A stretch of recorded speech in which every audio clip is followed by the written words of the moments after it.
Chapter 126, Finding the Lost Item.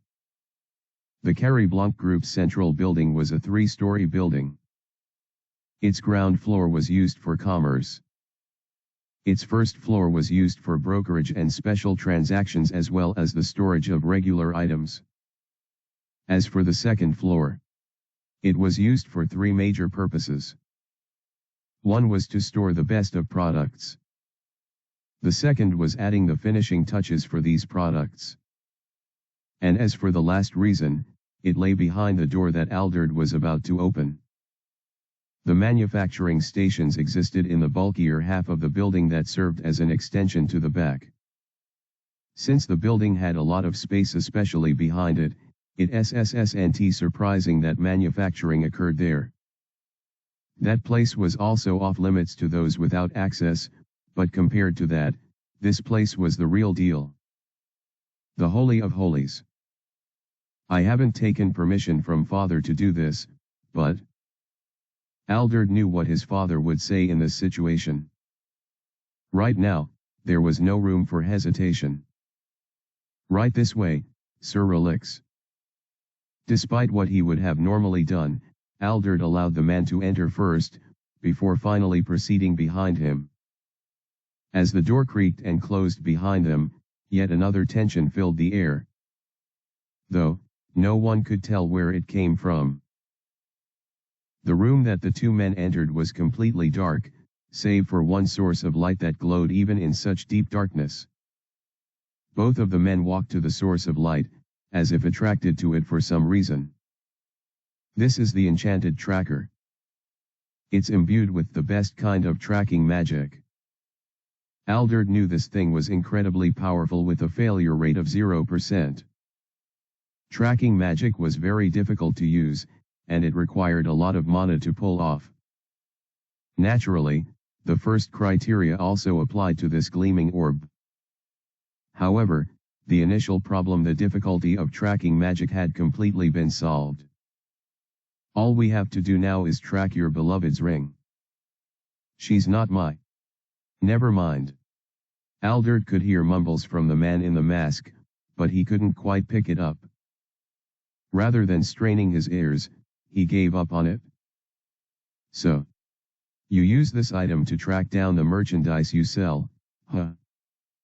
A somewhat dangerous tone suddenly echoed in the air. Alderd nearly jumped as he watched Rackley's take a few steps forward to closely observe the orb. It's not like we ever do it without permission.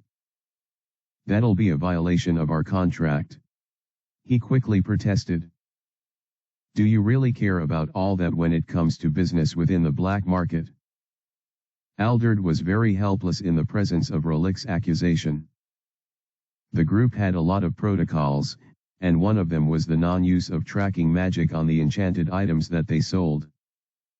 The only exception was by special request, and even then, none of the customers were brought up here. They were like only remain in their lounges on the first floor until the job was complete. However, Alderd seemed Relix to be a reasonable man.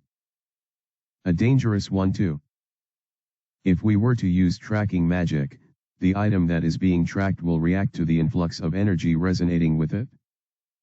In essence, it would be a reaction you noticed. A keen user of their enchanted item would find it suspicious that the thing was glowing for no reason. It wouldn't take very long for them to figure out that it was tracking the item. And once they did, their eyes would unanimously turn to the one who sold them the item. It would be a terrible business move to keep track of all items, even if they were fine with invading privacy. Alderd didn't think he had to explain all of these to Rackley, since he knew the man had a very strong sense of business. Still, he did anyway. I understand. All right then. Find my white amber. Wherever the ring was, the user existed there as well. Alderd knew this logic already. All right then. Let us begin. Alderd pulled out a piece of paper, seemingly out of nowhere. This piece was a receipt of purchase, one that was kept for purposes like this. Even though the two items were a gift, Alderd still had to keep it for the sake of record-keeping and transaction management. "Here I go, sir." Alderd placed the receipt on the glowing orb, and all of a sudden, the bright sphere began to grow brighter. It seemed as bright as the sun at some point, filling the entire room with white light. Bwuum. The orb pulsated, creating warbling sounds as the energy that swelled within it began to ooze out. A small vortex of wind formed around it, causing the room to tremble a bit. The two men remained in their positions, though. This was merely a process, and then both of them were guaranteed of their safety. And then, after a few more seconds of making noise, the sphere finally died down. Bzztzz. A small glitchy sound echoed within the room, and an overhead panel suddenly appeared above the orb. Enchanted item, white amber has been located. Coordinates will be displayed below. There was initial silence in the room, but Alderd proceeded to tap the panel, and it fully displayed the map of the black market. Several buildings lay in sight almost like one would see in a map displayed on a mobile app. The Carrie Blanc group gave off a blue glow, which was meant to signify the start point of the journey. And then, in some obscure area within the same black market area, there was a red dot. That meant only one thing. "Your enchanted item is over here, Sir Relix," Alderd said with a relieved smile. The masked man said nothing. Alderd could sense something in the atmosphere that brought about unease, so he decided the best thing to do was to keep talking. "It doesn't seem to be moving, so we can safely guess the wielder is stationary at least, for now." There was still no word from the dark-cloaked one. Alderd had no choice but to ask the question that now burned in his mind. "What would you like to do now, Sir Relix?" The question drifted in the air for a moment, until finally, the one in question finally broke the silence with his deep and commanding voice. "What else?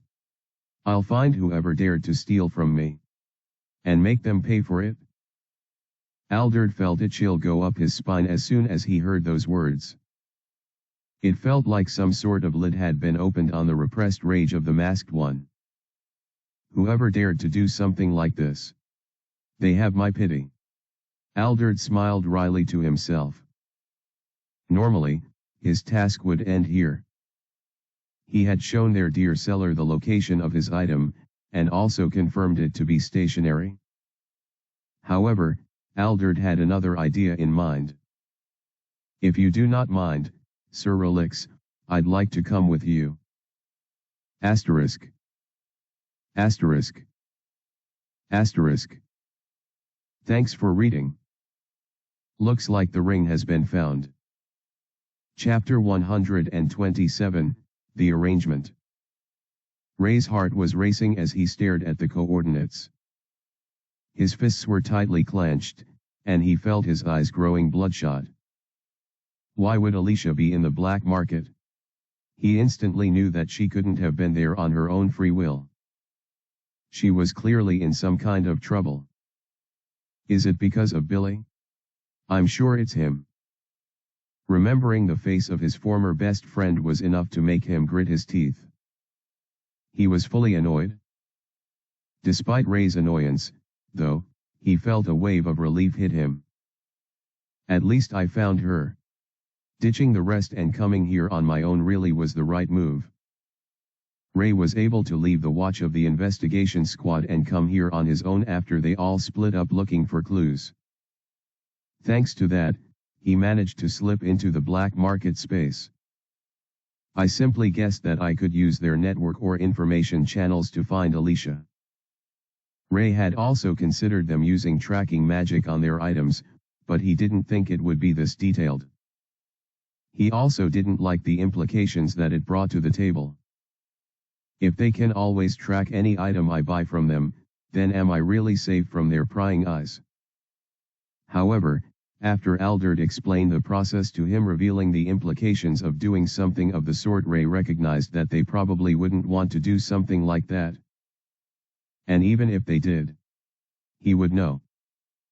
I better hurry, though. Since we've located the item, it would have alerted the one who has it.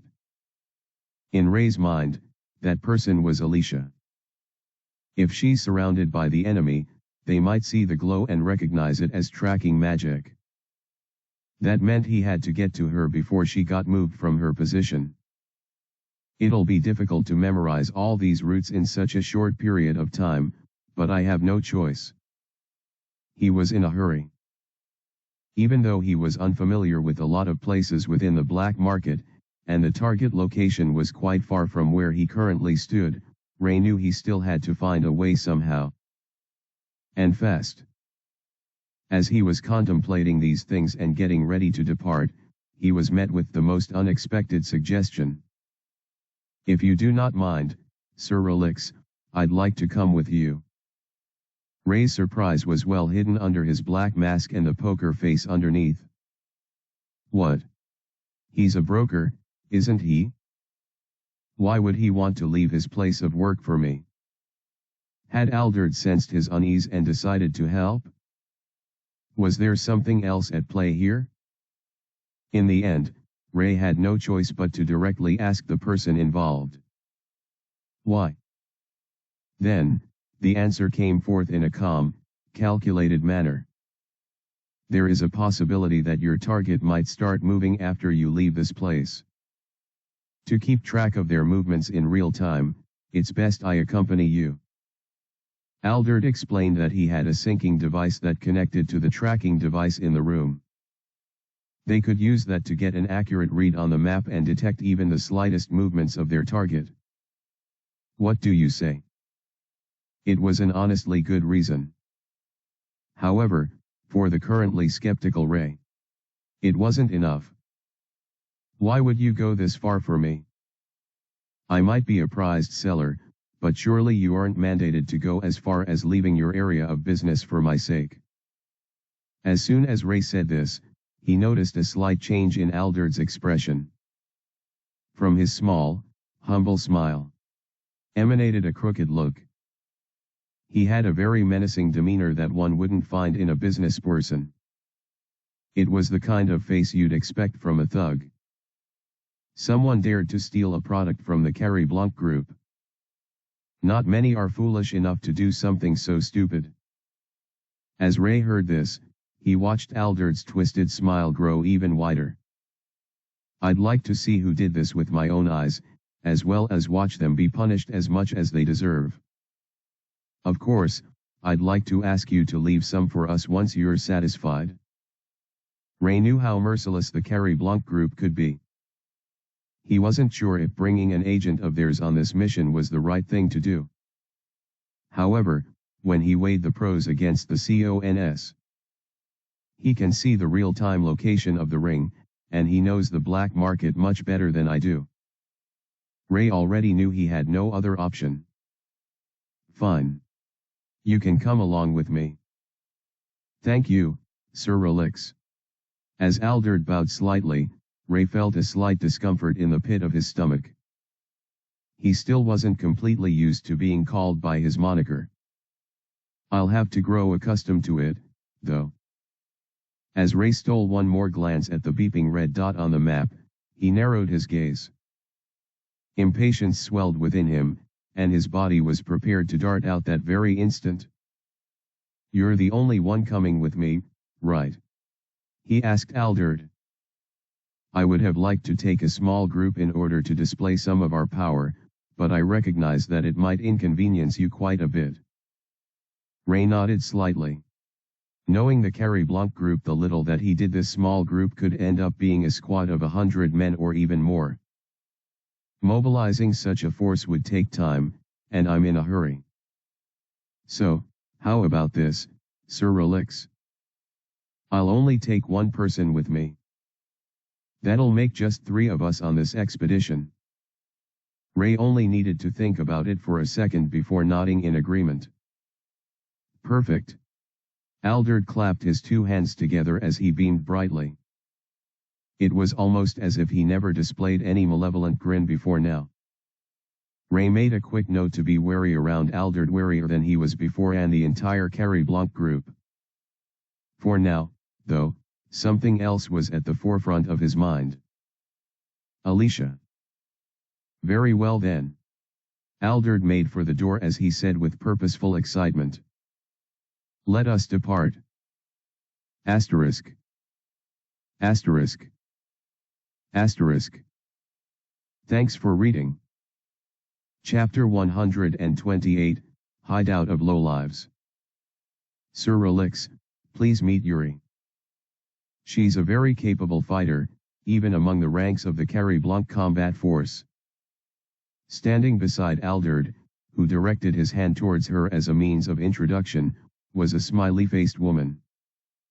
Her pink hair was cut short, barely reaching her neck area, and her bright green eyes gleamed like emeralds. She had clear skin, and her bright smile made it impossible to tell that she was a warrior. Instead of wearing armor, she wore a casual outfit, an oversized shirt and baggy trousers that resembled a skirt unless one really took a closer look. Her overall demeanor was positive, so Ray was initially taken aback once the introduction was made. Hiya. Greetings, sir. My name is Yuri. I've already been introduced. Anyway, I'm quite capable, so rely on me when you desire. The young lady raised both her hands as if trying to flex her muscles, but nothing except her baggy shirt was shown. What's this? She seems like a klutz. This girl Yuri appeared to be 20 at most, and her personality told Ray that she wasn't the best person to trust when it came to serious matters like this. However, based on his experience, he knew it would be stupid of him to judge books by their covers. I hide my true self under a mask of mediocrity. Also, Lucielle is pretty playful. Yet she's strong. Associating people based on how they talked or behaved was a rookie mistake that Ray knew he couldn't be found guilty of. I'll do my BEO. Yuri slipped and fell to the ground the moment she tried to take a step forward. It seemed her baggy trousers were too much for her, so she accidentally stepped on the edge. She's making it really hard for me not to judge her, though. Yuri had a very cute face, one that didn't resemble the kind of fighter he expected the Carrie Blanc group to be so proud of. Ray knew that Alderd was seeking every chance to impress him, so this girl had to be undoubtedly strong, but she truly doesn't look like she belongs in the black market. Still, Ray pushed aside those distracting thoughts and focused on the mission. Let's leave straight away. As he spoke, Yuri was rising to her feet and Alderd was maintaining his straight smile. It seemed he was pretending like nothing had just happened in his presence. Does that mean stuff like this happens often with her? She's a natural klutz? The hell? Still, Ray didn't allow any of that get in the way of his thoughts or reasoning. It wasn't like he needed her or anything. I'll handle anyone who gets in my way. These two are just here as accessories. In the end, all he wanted was Alicia. Everyone else involved could be the Carrie Blanc group's scapegoats for all he cared. They were currently still within the immediate area of the Carrie Blanc building, so Ray turned to Alderd and asked the only important question. Has the target moved? No. They're still in the building. Alderd responded after tapping on one of the many rings that decorated his fingers. The thing displayed a mini-system window that everyone around him could see. Ray nodded and turned in the direction they were meant to depart to. The rest followed suit, both with smiles on their faces. Perfect. Let's go. Gary narrowed his gaze on the deck of cards that he tightly held in his hands. He kept the cards very close to his bare chest, alternating between looking at the game he was dealt and the pile of cards on the table. He was seated on a very old-looking chair, and it squeaked with every movement he made. The table didn't look like it was in a better condition, too, and the surrounding chairs had also seen better days. Surrounding the table and the pile of cards were other men like him. All of them were bare-chested, dressed only in their dirty boxer shorts. This very casual look was only allowed since this was their hideout, and they were on their day off. After completing such an important task the previous day, they were all enjoying their break very well. This enjoyment involved playing cards in a worn-down building, with the smell of mold and sweat wafting through the air. Gary licked his lips as he looked at his cards. None of them seemed to be any good. He felt heat rising on his crotch, and it was swiftly followed by vibrations. He wondered why he was having this kind of reaction in a situation like this. Was it because he was nervous or scared that he would lose the meager sum that he bet in the game? Gary didn't know why, but this wasn't the first time this was happening since he started this game. It had happened a few times already. Is it the ring? Is it reacting to my body or something? Gary wasn't sure. But he was certain of one thing. I can't afford to draw anyone's attention to my crotch. Why? Why would he even think that anyone would want to look at his dirty boxer shorts and pay attention to his glowing nether region? Perhaps it had something to do with the really expensive looking ring that he luckily picked on the ground. He still hadn't gotten the chance to sell it, so he kept it close to him at all times. If any of his comrades saw it, it would be game over for him. Since it was a hot day, and they didn't have proper ventilation in their building except in the leader's room, the men were usually bare-chested, wearing only boxer shorts. And so, the only way to keep such a thing close to him was to hide it in his boxer shorts. Gary had wrapped the ring in a very small pouch, and tied the container around his waist like a bead. In order not to let his comrades find his greatest treasure, he had gone this far. Once I have time to myself, I'll make sure to sell it and get my money's worth. Gary had a few connections that could link him up with some of the local shops that dealt with this sort of stuff. Even a few of the rich kind that traded the good stuff. Enchanted items and luxury goods. Hey!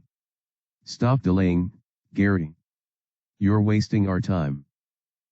He was woken by the words of his comrades, causing him to fumble the stack he held in his hands. They accidentally spilled on the table, revealing the entirety of his hand to the 6 other men who sat with him. For a moment, there was silence in the room. Then, ha ha ha ha ha ha. Look what lil ol' Gary's got. Are you serious right now? You should have just called it quits instead of wasting our time. Gary was the youngest member in the group both in age and experience.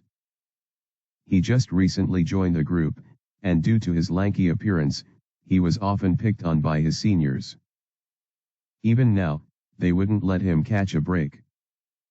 However, rather than feel sad about it like always, Gary's internal self made a broad grin. He. Look at these fools.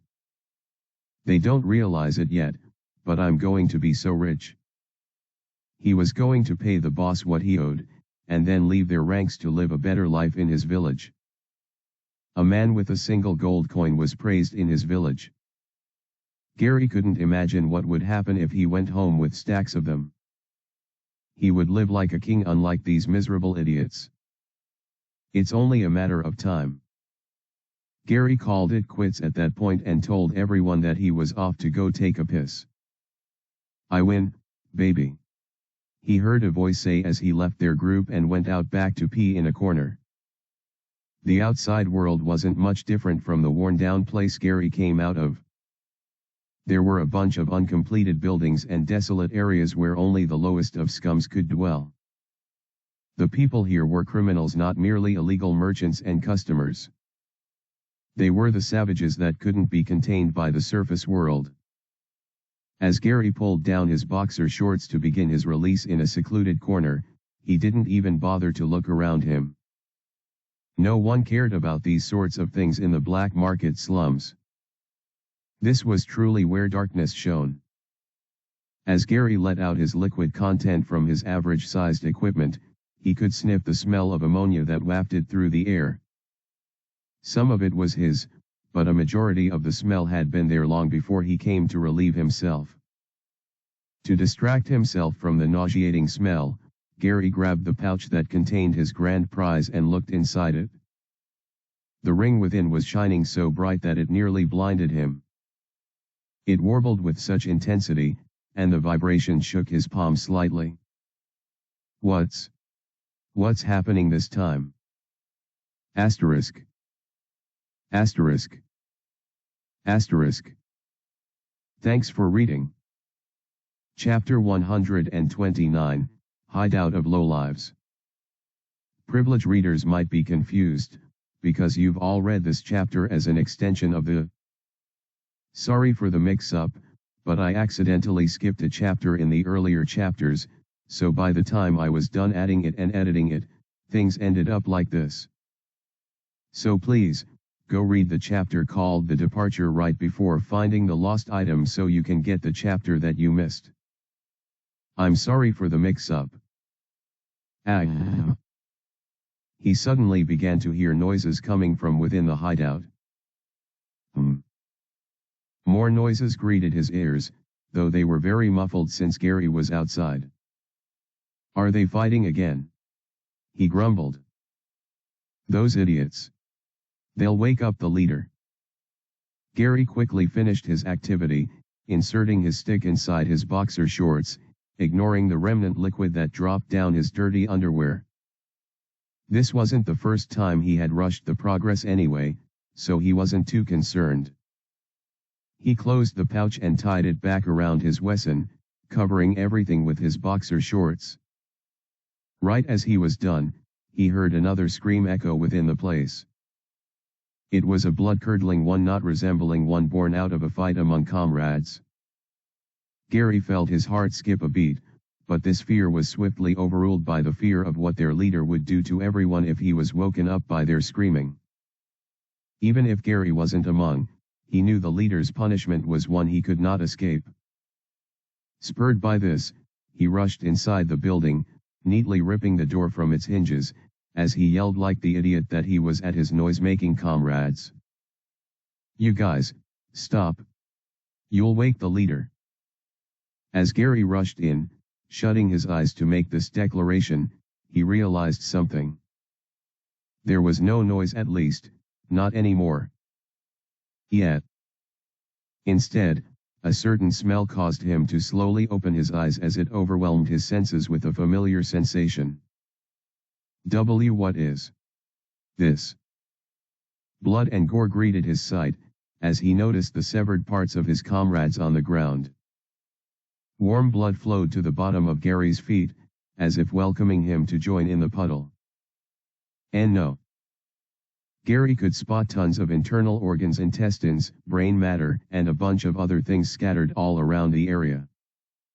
He saw eyeballs outside their sockets, severed heads that rolled around, and chunks of human meat dipped in the stew that was their own blood.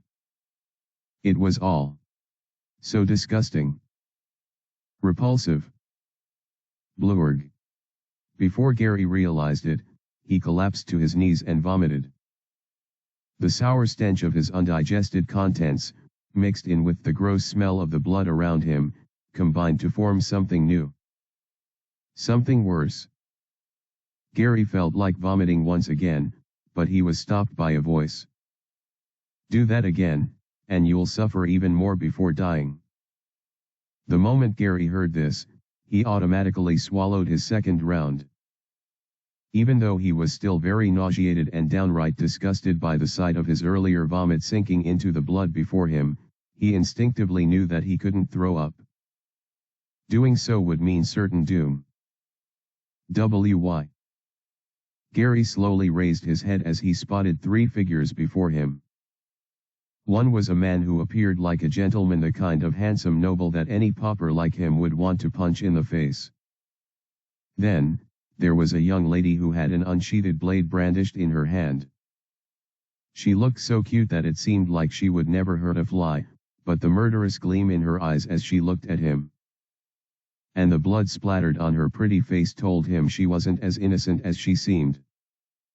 In fact, the one that sliced off his comrades into these disgusting bits and pieces was most likely her. "Hey, you!" The same deep voice from just earlier echoed in the still room. This was the last person, a man shrouded in a dark cloak whose back was rested on the walls as he stood in a corner. He had a black mask on, so his face was concealed in mystery. His eyes glowed crimson, though, and it was the kind that told Gary that instant death awaited him if he made even the slightest blunder. Gary had no idea what these incredibly powerful people wanted from him and his comrades, but he knew they meant business. If he didn't act quickly, he would have to join his now dead companions in the deep pits of the underworld. "Where is she?"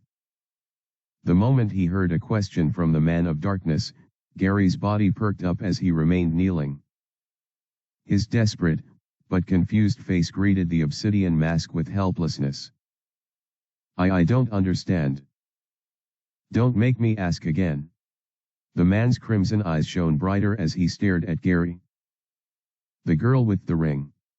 Where is she?" The moment Gary heard this, his eyes widened in utter fear and downright shock. The ring? What ring?" "The one with me." Was that why these three were here? Because of how valuable the ring was? They probably came to retrieve it due to its high value. Gary felt a mix of guilt and pride. I knew it was valuable. It's definitely in the platinum rank. I didn't know they would come to kill all of us for it." Right there and then, Gary thought of the most brilliant plan. I'll just give it back to them. Yes. That should solve everything. He swiftly squirmed in his pathetic state, digging his hand into his boxer shorts to bring out the pouch. Whoosh! It appeared like a flashing ray of light, and it was much faster than Gary could process. At least, not until it was too late. Gah!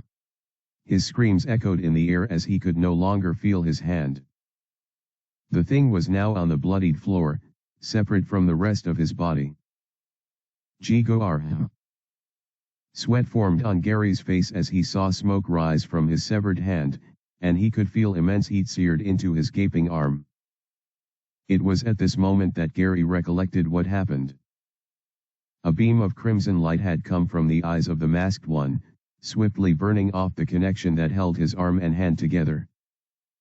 Thanks to the immense heat, Gary wasn't bleeding. However, he had lost an entire hand. Forever. Uerg. Asterisk. Asterisk. Asterisk. Once again, I'm sorry for the mix-up. As for non-priv readers, I suppose this doesn't really affect you. Chapter 130, The Taste of Despair. Gary's eyes were seeing red. His vision was clouded by a blurry, nauseating sight of danger and death. He had killed his fair share of people, and this was by no means the first time he had encountered gore or pain. But, nothing he had ever experienced compared to this moment. Seeing his own comrades, the one he was playing games with just moments earlier, now nothing more than lifeless chunks of meat, caused his stomach to churn and his throat to burn. If not for the searing pain in his arm, and the certainty of death that weighed heavily on him, Gary was certain that he would have vomited once again. Jigwa. Ah. Arg. As tears and drool slipped down his face, mucus flowed from his nose and he shivered. He looked like a pathetic sniveling rat that could only tremble in the face of pure danger. I suppose I was being a bit impatient. For a moment there, I thought you were reaching for a weapon. The way the masked one spoke so casually, despite Gary just losing an arm, made a flickering flame of rage burn within the pathetic man. However, it seems you know nothing. You should be eliminated as well. That rage soon vanished the moment execution drew near. I know where she is. Please. Please don't kill me. As Gary begged desperately, he could see the red glow of the masked one's eyes dim a little. The other two present in the room weren't making any moves either. It seemed the one shrouded in darkness was their real leader, the boss of the group. I wasn't reaching out for a weapon. I wanted to show you something. Show me something? Inside your boxer shorts. AAHH. Gary felt like he was being labeled a pervert by the group. Even the state of the girl told him she was thinking something along the lines of what a pathetic lek. But that wasn't it at all. I wanted to surrender and give you the ring. But now it seems there's another way. These people were after the girl, and not the ring. He had made a miscalculation on his part. I was confused then, but now. Yes. Now I know what to do. It was possible to show them the girl and he would keep the ring. Sure, he had lost his right hand, but he still had his left one. Besides, now that he was certain of the value of the ring, Gary was sure he could get his hand fixed with magic and still have tons of change to spare. I just need to find a way around T. This is pointless. Use the tracker again, Alderd. Understood. Before Gary could say a single word in order to initiate the deal, he felt a vibrating sensation in his crotch, and a warm feeling rose from the pouch. It felt hot underneath his soiled boxers, and it wasn't just due to the remnants of pee that stained it. It was. Hold on. The tracker is detecting the ring. On him. Something is glowing under his boxer shorts. As the distinguished gentleman looked at some sort of screen in front of him, looking shocked, the pink-haired girl pointed at his soiled boxers, and the dark-masked man said nothing. Gary felt something building up. It was sheet bloodlust.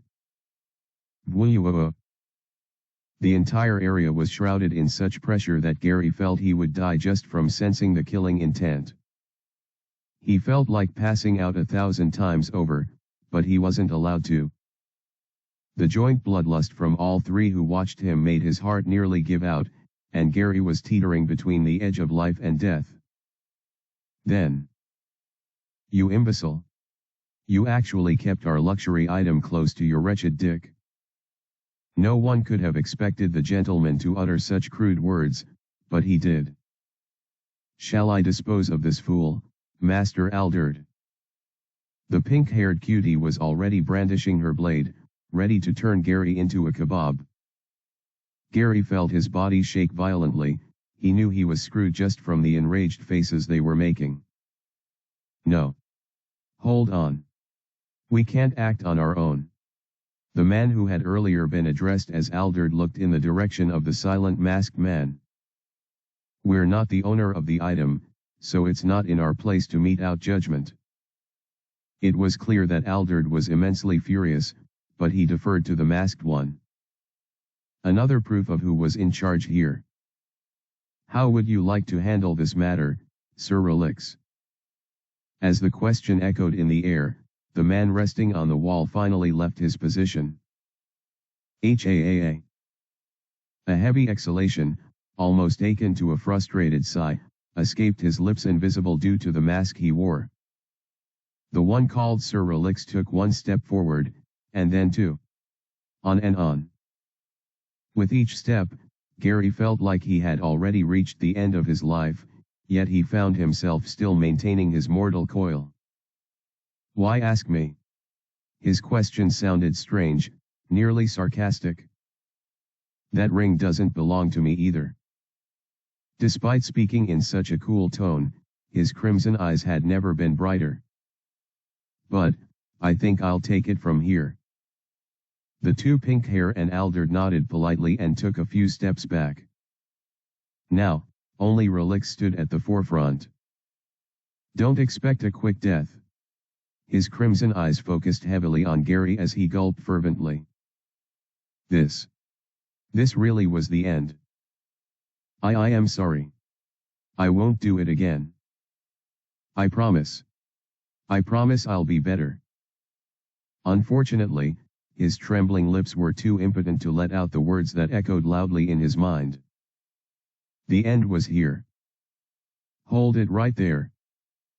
Or so one would think. Boom! A sudden explosion shattered the wooden ground that separated the bringer of death and the helpless Gary. Shards of blood-stained wood flew in many directions, with splinters and even a few large chunks charging towards Relix. However, none touched him by some miracle. Thanks to the commotion, Gary, who could finally move his body, turned his head back and saw the one who intervened. His bulging eyes had never been so happy to see the man in his entire life. Leader Gus. Asterisk. Asterisk. Asterisk. Thanks for reading. We're reaching the climax of this confrontation. Let's not forget the dungeon. We'll get to that in a bit. I think. Chapter 131, Leader Gus. He's here. Gary was overjoyed beyond compare. He didn't think he had ever been this happy from the day he was born until now. He must have woken up due to all the noise. Once he concluded that, Gary convinced himself that the reason he had been screaming and shouting like a pathetic little rat was so he could get the leader's attention. Yes. This was all a part of the plan. And now that Leader Gus is here, I'm saved. Gary thought to himself with glee. Looks like you're the only one who survived. Of all my capable men, it had to be you. Gary felt his body rise from the pool of blood. It was being lifted by the leader, who tightly grabbed his head with one hand. Leader Gus was an extremely robust man, many could call him very fat. However, he wasn't particularly obese. No, he claimed that the reason for his huge size and round potbelly was due to the strong muscles he gathered there. The fact that he could effortlessly raise a grown man like Gary as if it was nothing proved his assertion. Leader Gus was extremely strong. Sorry, leader. Haha. I'll try my best. Gary felt his body draw closer to the huge face of his leader as the man grinned at him with some sort of evil gleam in his eyes. Oh, I'm sure you will. But first. Gus' unoccupied hand was stretched out, as if expecting something. Gary felt confused. He stared at the raised eyebrow of his leader, but even then it took a while before he finally understood what Gus meant. The ring.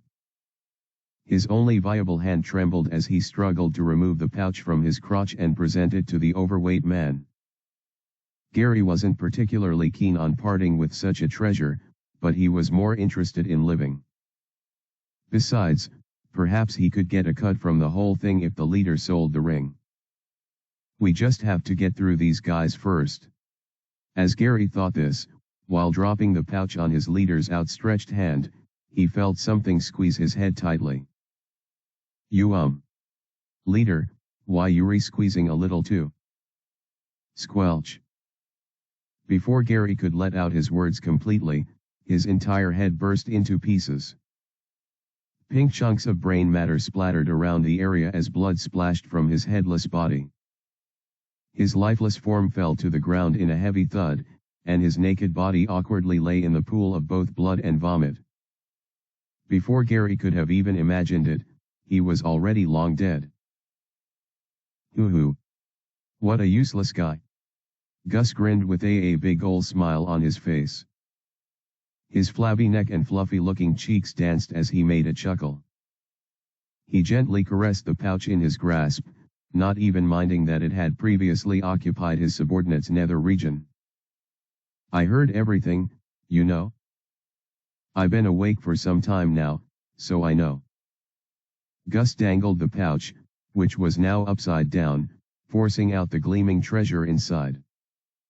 And then, the ring landed on his fatty palm. While he did all this, his audience, the pink-haired warrior, Alderd, and the leader Relix, merely watched in silence. The initial two were standing a distance from the latter, since he had already said to leave it to him. However, that was for dealing with Gary. With Gus present, the situation had changed drastically. Oh ho! This looks like an amazing find. The craftsmanship. The magic energy. This is. I've never seen anything like it before. As Gus gleamed in delight, his overweight body danced in joy. He was thick from head to toe, so other than his flabby cheeks and slightly malleable neck, the rest of his body was dense. As a result, even though he jumped in excitement, his body didn't particularly jumble up and about. Where did this come from? Where did you guys get it? These sorts of exceptional stuff usually come with their distinct brand, right? Gus wasn't answered by the ones who watched in silence. Instead, they left the discovery to him. As someone who had stolen a lot of things in his life and even had the chance to experience a few luxury items, Gus knew exactly what and where to check in order to find what he was looking for. It didn't take him a few seconds to do so. And then, yet, the Carrie Blank group. All the excitement on his face drained away at that very moment. It was like he instantly knew how screwed he was. Instead, sweat fell from his face as he looked at the ring a second time to confirm the hidden logo details that only experts would be able to find. He wasn't wrong. It was made by the Carrie Blanc group. Hold on. This can't be. The Carrie Blanc group never sold their items to other stores, which meant the only way to get their products was to walk through the doors of any of their buildings. They were also capable of sniffing out any trade in the black market and even the surface world that involved their goods. They held a strict monopoly on certain types of items, especially in the capital. And, it was rumored that they were deeply affiliated with the Obsidian Council. Anyone who messed with them was as good as dead. Those who stole from them met miserable ends. The few who challenged them were inevitably destroyed. The Carrie Blanc group was an incredible force to be reckoned with, and just recently, they had started expanding their power. At their current pace, it was safe to say they could become the most powerful of the companies within the black market and perhaps even the mainstream. Gus knew most of these things from hearsay, but as someone who had been in the game this long, he knew there were certain things that were as immutable as death itself. One of those things was the hierarchy. I deeply apologize. Gus swiftly fell to his knees, not caring that blood and gore splashed on his body in the process. Right now, he was more concerned about sparing his life than anything else. Even though it was his foolish subordinate that committed such an idiotic act, he knew he would be the one to pay for it.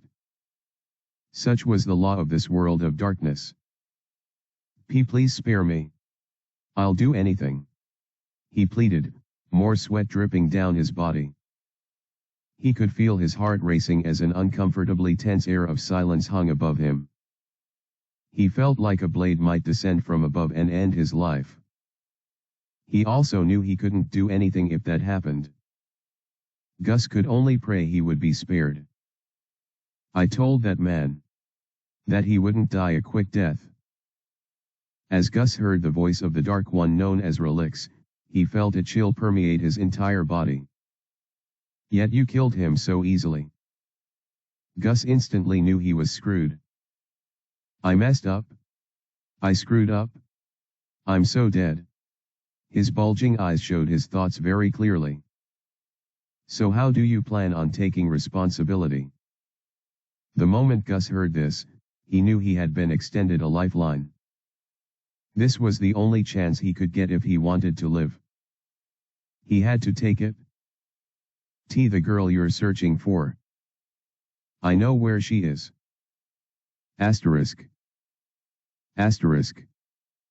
Asterisk. Thanks for reading.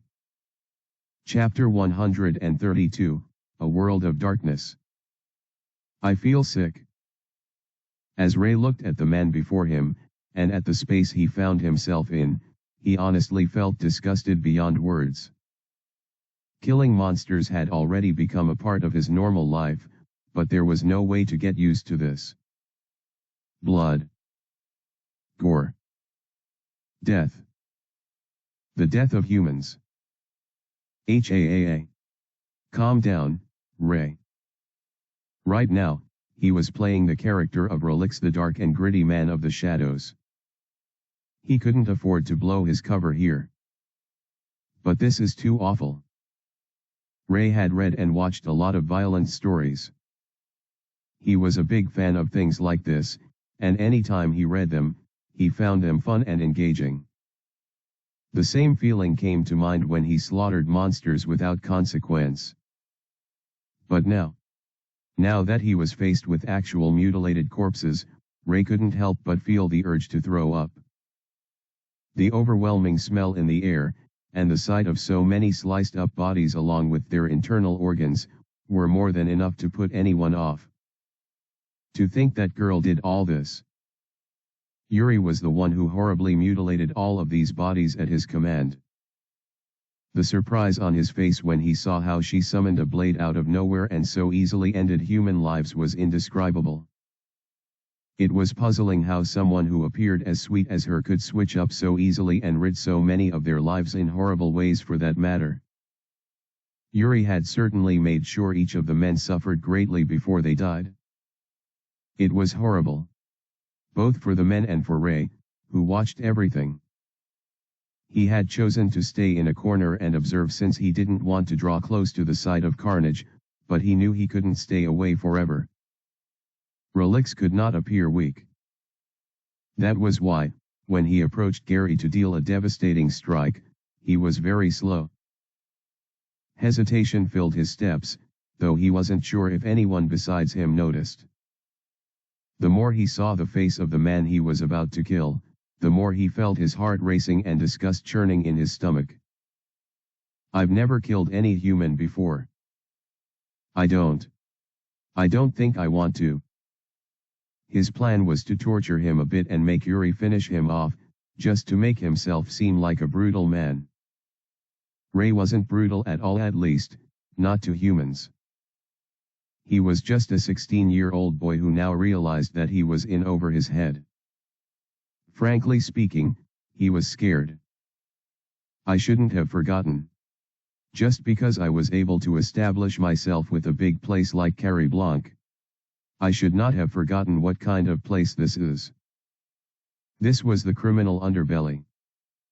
Murderers, rapists, and a bunch of other kinds of despicable scum dwelled here.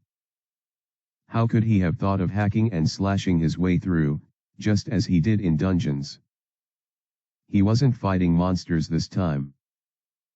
These were monsters who wore the skins of human beings. And them. Ray glanced at Yuri and Alderd. They appeared perfectly calm despite all of the carnage that filled their line of sight. There was a chance that they were just pretending to be unbothered by it, but something told Ray that they genuinely didn't care. They were probably used to stuff like this already. They're monsters too. He could see that now far clearer than ever before. None of the people here are my allies. None of them can be trusted. Sure, the Carrie Blanc group was on his side now, but only because of profit. That was all their relationship extended to. If the mastermind, or some other third party made a better deal with them, and made him a target, they were definitely going to bite. He already knew that before, but now that he was here, it all solidified in his head. Look. Please. Whimpers from the kneeling man before him brought Ray back to reality. He overcame his disgust and did his best to concentrate. He reminded himself of the reason why he was here in the first place. Alicia. And he knows where she is. Ray had already recognized the blunder he made by assuming the ring would be with Alicia. He didn't know how it got off her, but he knew how to get the answers. The girl. Was she wearing the ring when you last saw her? Ray asked. And not when I last saw her. When she first came with the boy, she was wearing it, but... Boy. Billy. Why yes. Yes. Billy. Ray's brows crinkled slightly as he confirmed that Alicia truly was with Billy. What were they doing together? I saw everything using my skill. But I got distracted by that other woman. And I didn't see the rest. The man kept on blabbering. The next time I saw her, she had no ring. There were a bunch of thoughts that swirled around Ray's thoughts as he listened to the bits and pieces that he could decipher from the pathetic Gus. He was there when it all happened, then. I guess I'll find out everything from him. However, before he could extract any further information, Ray knew he had to take some precautions. Both of you, go outside. I want to have a private talk with him. The moment Ray said this, Alderd and Yuri nodded, though the latter glanced at Alderd to see his reaction. It showed Ray that she was first of all loyal and subservient to the broker before him. I suppose that should have been expected. They were both members of the Carrie Blanc group, after all. Ray watched as they left the room, their footsteps ringing hollow the further the distance they created. Soon, Ray was sure that they weren't nearby relatively speaking. Ray activated a skill, ensuring that none of the sound that would subsequently emanate from either him or Gus would be heard outside the room. He also ensured to activate his other sensory skills to make sure they weren't somehow spying on him. After taking all necessary precautions and making sure the area was clear, Ray finally heaved a sigh of relief. Now, then. Gus. Ray had heard his name when the lanky idiot shouted it in relief. If only the fool could see the future. He would have known not to have been relieved in the slightest. Raise your head. In response to Relic's voice, Gus raised his head with trembling and fervor. Tell me everything you know. Yuri and Alderd stood a considerable distance from the worn down base of the men they had just annihilated, awkwardly waiting for Relix. They both knew better than to spy on him or try to listen in for any info. The Carrie Blanc group feared and respected Relix far too much for two of their members to do something so unwise. For a long while, there was silence among the two. Until. Why do you think he didn't kill anyone? Yuri asked a question. In response to it, Alderd gave a small smile. It was like he understood everything perfectly. Why would he need to? As he spoke, he watched the despairing Gus and regal Relix proceed out of the shack. Just as I do not need to kill my enemies when you are by my side, he also probably sees it that way. Despite saying words like this, Alderd Winsley did not frown or feel bad. Instead, his respect for the man called Relix deepened. We are his tools for destructions. Why would he need to act? That was all there was to it. Asterisk. Asterisk. Asterisk. Thanks for reading. I hope you enjoyed the chapter.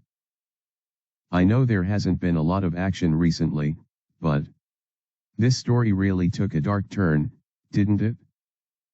Stick around for more. Chapter 133, A World of Darkness. As Ray stepped out of the abandoned shack with Gus, he kept his entire body under control. He could tell that he was trembling within, but thankfully no one could notice it. And this time it wasn't due to fear, or some other fickle emotion like that. Billy, you. There was only one feeling that currently swiped within Ray at this point, enough to make him grit his teeth and widen his eyes with emotion. Pure, unbridled rage. You did all this. He fought not to clench his fist, or hit anything in sight. But his overflowing anger needed a conduit. He needed one so badly. Alas! They were out in the open, within the slums of the black market. Ray knew he couldn't act very brashly now, especially with Aldred and Yuri watching him so intently since he appeared from a distance. I don't know if they're suspicious of me for not killing anyone, but for now, they probably weren't going to make a move against him. Ray just knew he had to keep his guard up. Right now, I better save up all I'm feeling for when we arrive at the location. He pictured Alicia in trouble, and the foolish Billy being right beside her. The idiot let himself be captured as well. He's just... So, what now, Sir Relix? Ray was interrupted by Aldred's words, causing him to snap out of the realm of thoughts. He had already made it to the presence of his two Carrie Blanc helpers, and with Gus right next to him, the next thing on the list was what the next step would be. We're heading to the slave trading storage facility, the one where they keep some of their merchandise. Ray wanted to tell Aldred and Yuri that they could leave the rest to him, since he didn't want them to have any knowledge of Alicia. If they knew of Alicia's identity, they could either deduce his, or use her as leverage on him. I don't want her to be a weak link. However, Ray found it difficult to send them off. Excluding the fact that the two didn't seem like they were interested in leaving yet, Ray still needed them for dirty work. He still hadn't killed a human and he wasn't intending to. I have to keep my hands as clean as possible, just in case a case with the Truth Seeker comes up again and I'm asked something along those lines. This was Ray's excuse, but the true reason he didn't want to take a life was far simpler. He really couldn't do it. Ray was by no means a hardened killer, and the very thought of ending human life and living with those consequences made him nearly wretched. Killing monsters in dungeons felt like a game. In video games, no matter how realistic, you could always kill anyone and go scot-free. There would be no guilt associated with it, and most people ended up having fun with it. That was how Ray had always felt with the monsters. But people, those were different. I'm guessing this one here will be leading us to the place. Ray nodded gently, his facade of stoicism working perfectly beneath his obsidian mask. Perfect. Shall we get going, then? Yeah. The four left the hideout, leaving the bloodied interior just the way it was. The reason behind that could only be guessed. I feel really weak. Alicia had thought that a night's rest would make her feel better, but she was dead wrong. She had never felt so terrible in her life.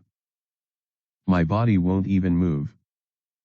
It felt like she was paralyzed, unable to move even the tiniest parts of her body. Her heartbeat also slowed down despite how scared she was. This darkness that surrounded her, it felt all-consuming. No one spoke, so the entire expanse was filled with dread. Even Billy, whose words, despite how annoying they were, kept her company, was nowhere to be heard. He was probably just sitting down helplessly in a corner, unable to do anything of note. From what Alicia could gather, this was a box-like room, with quite a decent amount of space within. When she first woke up within it, she only saw Billy. However, by the time she regained consciousness and looked around her, Alicia could notice a few presences. There were two other individuals in the room with them. Alicia couldn't properly see their faces, but based on the shapes of their bodies that she could make out their identities. One was a girl, appearing slightly shorter than her. They were probably the same age. The other looked like a boy, and he seemed much younger than anyone else in the room. That was all she could manage to detect in the room. Just how long has passed? I have no idea. Alicia was growing desperate by the minute, specifically because of what Billy told her. They were getting sold today. Please. Someone out there. Please help. Gus led Ray and his two entourages to the place within one of the most secluded areas within the community of darkness. A place he called the warehouse. This place was a massive structure that covered quite a wide area of land. It had a large fence surrounding it, along with guards who were either fixed in their positions, or took patrols. All of this grandiose display showed just how important the building behind the walls was. The workshop. It was a place where his boss kept his merchandise, in essence, those who would be sold as slaves. Ray could only feel disgust when he thought of the concept. He wondered if men like Gus and his boss ought to even be alive. As rage seared within him, he heard the disgusting voice of Gus. We dropped them off at the entrance. We're not allowed to go any further in. There were two entrances to the building. One was at the far back, where the special products were stored, but the front gate led to the normal place where slaves were kept. According to Gus, he and his goons went to the far back since both Alicia and Billy were confirmed to be skill holders and had a class. In H-Tray, it was rare for young ones like them to possess impressive class and multiple skills. Even a single skill and an E or D tier class would make you special as a young product. As a result, they were going to fetch a lot of money. This is all I know. I swear. Gus pleaded, once again kneeling and prostrating to Sir Relix. Ray was too distracted to take Gus very seriously. His thoughts lay on the building, and the fact that Alicia and Billy would be somewhere inside. Isn't this too conspicuous, though? From the little he knew, even within the criminal underworld, slave trade was kept on the down low. With such a massive structure and several guards, it's bound to draw attention. However, when Ray thought about it, that also meant it was secure. He and his two momentary allies were watching from an elevated platform in the distance, so they could hardly see any detail within the building. In the end, Ray did the only thing he could. What do you think about all this, Alderd? Asterisk. Asterisk. Asterisk. Thanks for reading. We're getting warmer and warmer. Chapter 134, The Warehouse. What do you think about all this, Alderd? As Ray's question echoed in the air, Alderd gave a knowing smile as if he already expected the question. It's probably a ruse. The real warehouse should be underground. Ray made a slight grimace underneath his mask. Just as I suspected. Even with this discovery, it didn't change what they had to do. We still have to invade. I'm sure the entrance to the underground path is somewhere inside. Ray almost felt like he was invading the domain of a mafia group, or some sort of cartel. He hadn't done it before, but it seemed like this was how it often felt like. This establishment is run by Evals Redart, the biggest guy in business in the South. Alderd went on, his tone still containing the same kind of amusement from earlier. I don't imagine that we'd meet him here, but if we do, then the Carrie Blanc group would like to stay out of it. Ray sighed and gave a light shrug. I wasn't planning on the two of you venturing inside with me, to begin with. He had been contemplating what route to take when it came to these two, but with Alderd giving him caveats to his cooperation, now seemed like a good time to end things. I'll go inside alone. I'm sure the Carrie Blanc group would like to maintain a close relationship with someone like Evals Redart. Ray knew it was just how business functioned in the underworld. It was the same way they desired a good relationship with him. We are grateful for your understanding. Though, if we were to pick between you and Redart, our group would go with you. Ray shrugged off those words, taking them with as much levity as possible. Trying to butter me up, huh? Is this also what he'll also tell Redart? No matter what Aldert said, Ray knew he couldn't wholeheartedly believe and trust him. In any case, I'm heading in. You can leave now. Ray took a few steps forward, his gaze focused on the building that stood a distance from him. And what of the fatso? Ray turned back a little, watching Aldert make a sadistic smile and Yuri supporting him with her own innocent smile as well. Gus kept banging his head on the ground, profusely apologizing even as blood gushed out. At this point, Ray's gaze when he saw these things was sheer lethargy. He just didn't care anymore. He's all yours. Ray waved away the pleading Gus, causing him to mutter an "eat." Before he could double down on his begging and make an appeal, though, Yuri knocked him unconscious with the hilt of her blade. Once again, Ray noticed how it appeared seemingly out of nowhere. Once Gus fell to the ground in a heavy thud, Ray returned his focus on the building and didn't bother looking back a second time. We look forward to your victory.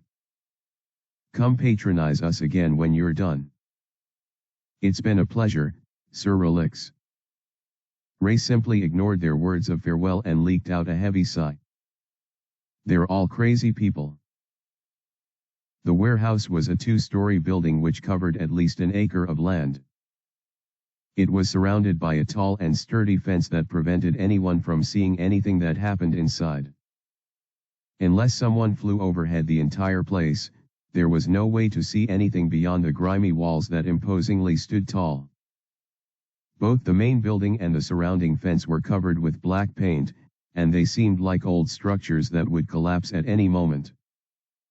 Ray wondered if having one's building like this contributed something to the slave owner aesthetic, but once again found his thoughts to be a useless tangent. Let's focus on the matter at hand. He activated the got ready to use, and even added the skill he just learned from the Bigfoots. Just in case. With his preparations complete, he walked straight past the armored guards despite their vigilant demeanors. None of them even noticed him nearing them, walking past them, or passing through the fence to reach the other side. It was a smooth infiltration that didn't even take any effort. Looks like I'm in, huh? Ray mumbled under his breath as he took a good look around him. The compound was crawling with even more security personnel. So many guards, a lot with blades, though a few had staffs in hand. This is enough for a small army. I guess the slave trade business is no joke. It was also possible that this was a special day, hence the need for so many security personnel in the same area. Despite their numbers, though, Ray easily walked past all of them. It wasn't even a challenge. I could have ended all their lives, but I guess I don't need to. If he had chosen the direct approach, things could have gotten messy than he desired. At least, this way was more efficient. Though I feel bad for the other slaves that are here, or that will be brought in eventually, my only goal here is Alicia. And also Billy. He couldn't allow any further distractions. Ray followed Gus' words and took the second entrance that led to the special center of the holding facility. The result? Empty, huh? Figured. After getting past the entrance and easily breezing through the guards, Ray was finally greeted by an empty room. I'll assume the general area is also like this. All of them were distractions, tangents to throw him off the scent. But Ray could already see through it all. He also knew his way forward. This place surely has a manager that is not Eval's Redart. His lips began to broaden ever so slightly. I should pay him a visit. With a dark gleam in his eyes, and a very deep resolution in his heart, Ray continued his advance.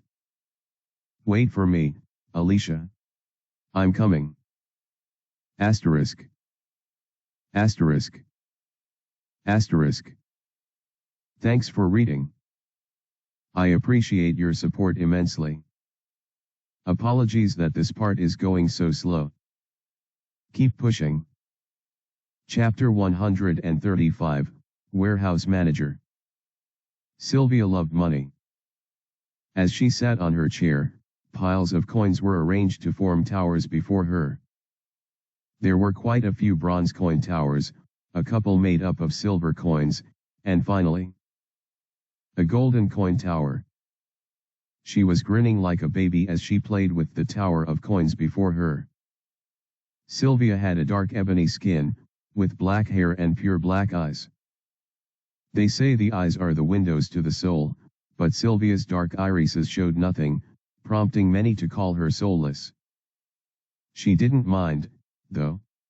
Of what she was a soul if one didn't have the money needed to enjoy it? That was her philosophy. Looks like no one is invading today as well.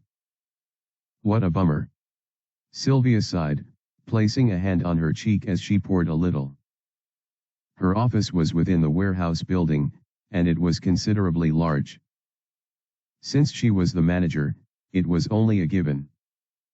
Several panels, similar to system panels, were floating in the air before her, thus occupying her line of sight. Nothing out of the ordinary. The only thing Sylvia could expect to happen today was the transportation of their merchandise to the auction. I wish I could go. I bet it's far more eventful than this dreary place. Despite her office being much larger than most other managers in her position and the fact that she literally did nothing but sit in her office, Sylvia couldn't help but complain. As her ugly face, caked in makeup, formed a twisted smile, her tongue licked her especially large lips. Lord Evalsredart will also be there. It's a shame he hardly visits this place. I miss him. Sylvia was very fond of Evals, one could say, to an obsessive level. She often had thoughts like a common whore, and dressed as one too. Unfortunately, she wasn't blessed with the looks necessary to complete the equation. Sylvia was very ugly, and her body lacked the right proportions that made a woman incredibly attractive to men. That was why, despite slowly reaching her expiration date, she was yet to settle down. No man, not in the underworld or the surface, even paid her any heed. Those who did would eventually leave her after 1 or 2 months. That was the reason why she loved money so much. "You'll never leave me, will you?" She spoke to her adorable stack of coins. "My lovely things. Hoo hoo." Before Sylvia could croak out another laugh, she suddenly felt something wrapping around her neck from behind. Huh. It all happened instantly, and the tight grip took her by surprise, threatening to snap her neck if she took one careless move. What's happening? You will answer my questions and cooperate with me. If you want to leave, I'll give you a few seconds to speak. If you take longer, or lie to me, I'll be killing you instantly. The moment Sylvia heard this, a chill went down her spine. The voice that echoed was so deep and threatening that it nearly gave her a heart attack. Her body froze, unable to move even the slightest inch. Sylvia knew right there and then. She was on death's door. Why, yes, I understand. Self-preservation was the natural instinct of any living being. No one wants to die. Good. You're the manager of this establishment, correct? Sylvia gulped and thought the question through. If I answer honestly, he might kill me because he is looking for the manager. On the other end, she delayed in her response, he would also dispose of her. Now stuck between a rock and a hard place, she felt the back of her neck being squeezed tighter. Any more, and she would break. I am. Sylvia finally spoke out, fearing what would happen if the guy found out she lied in the case that she did. There's no guarantee that he'll kill now because I'm the manager, right? Compared to staying silent and lying, I'm cooperating. In Sylvia's mind, she prayed she wouldn't get killed. I don't want to die. There were still tons of money to be made, and she still hadn't settled down yet. She couldn't die now. I want you to take me to the slaves. The moment Sylvia heard this, only a single croak came out of her lips. Yet, as the manager of this warehouse, she knew the underground passage that led to the real slave center. But why would she reveal such details? Doing that is. It's the same as sentencing me to death. Sylvia whispered. She didn't know who was asking the questions, and despite her incredible senses, she couldn't even detect anyone in the room. It was almost as if she was talking to a ghost. If Lord Evalsredart finds out I led you there, then my life is over. I'll suffer and die in the worst way imaginable. Sylvia didn't think her words would elicit some kind of empathy from the man behind her, and she wasn't honestly counting on that. However, it was just a bad choice to reveal the passageway to someone when she would be killed brutally for it. At least, for this one. I'm not sure what he'll do to me. She was well aware of the power of her boss, and he was just as brutal as he was intelligent. There was no escaping him. I don't have time for this. She heard the deep voice suddenly say. A hand instantly sat atop her head, as if someone was grabbing tightly. And then. Phew you. Arg. Heat seared through her head as the hand that held her burned through her hair and began to dig into her flesh. Smoke rushed from her burning skin as simmering sounds echoed within the room. Stoop. I'll talk, okay? I'll talk. The heat ceased, though the remnant heat that was ingrained in her head and mind remained.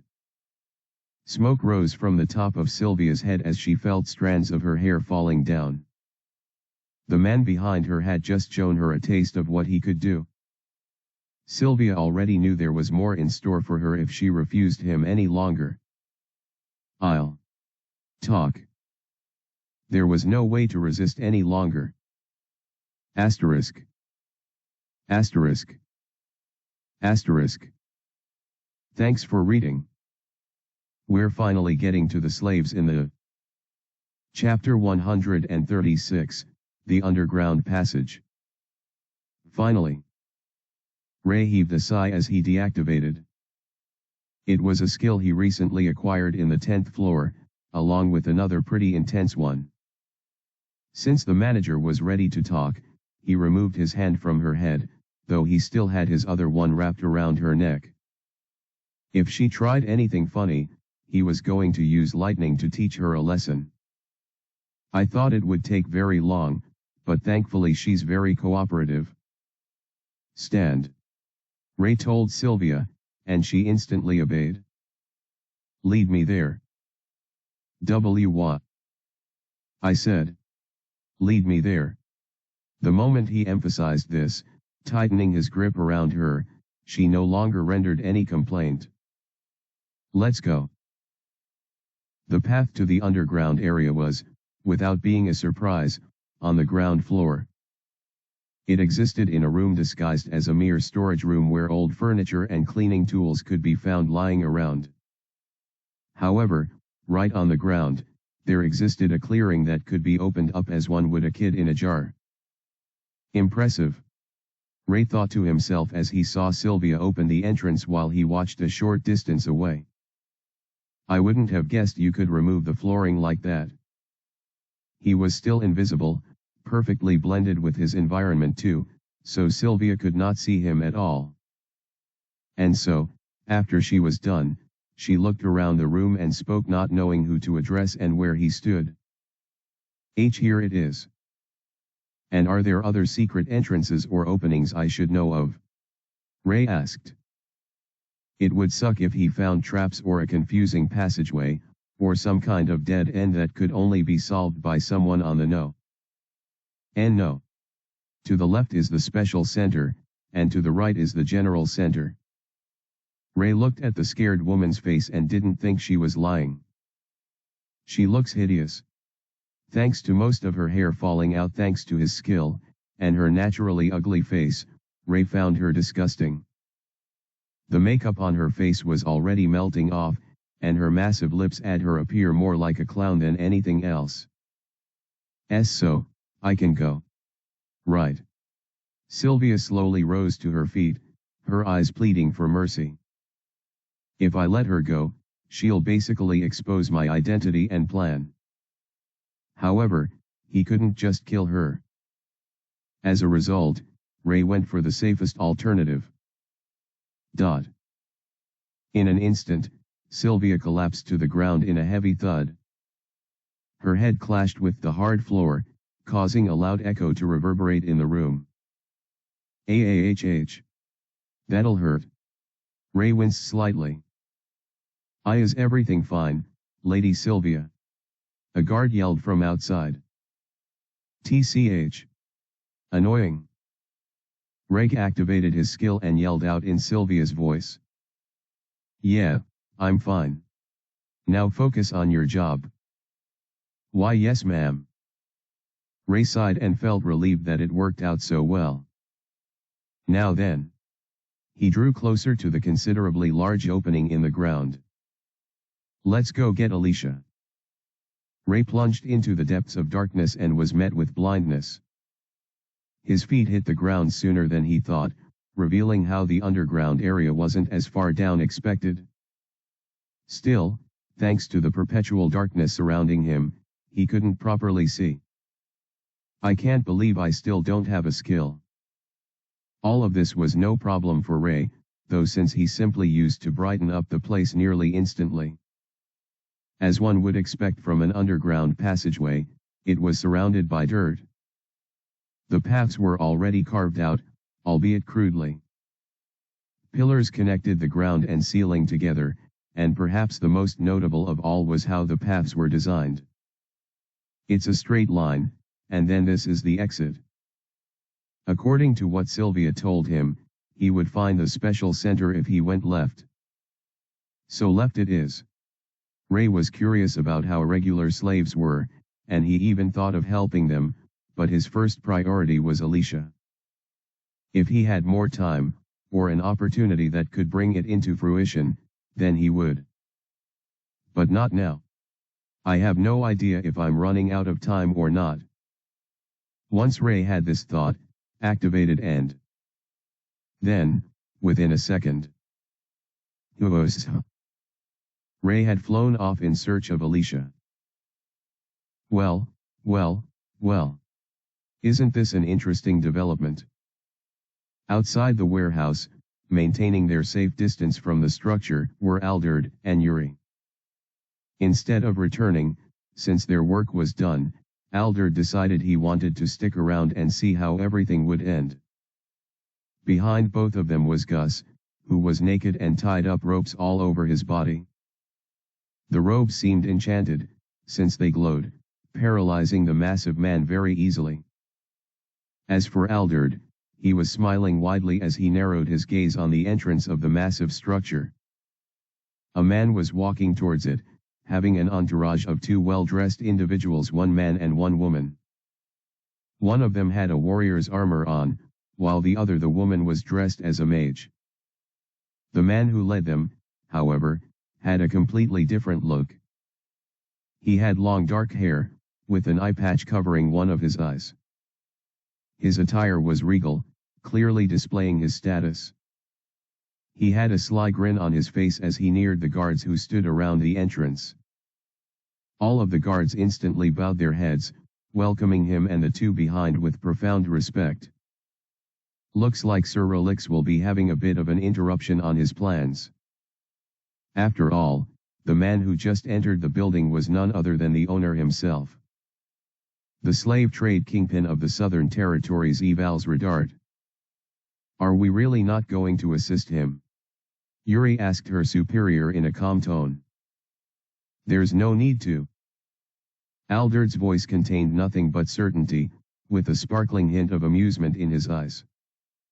It's about time to see what our mysterious seller can do. There was no doubt in Alderd's mind, though. Sir Relix will win. It was only a matter of how. Asterisk. Asterisk. Asterisk. Thanks for reading.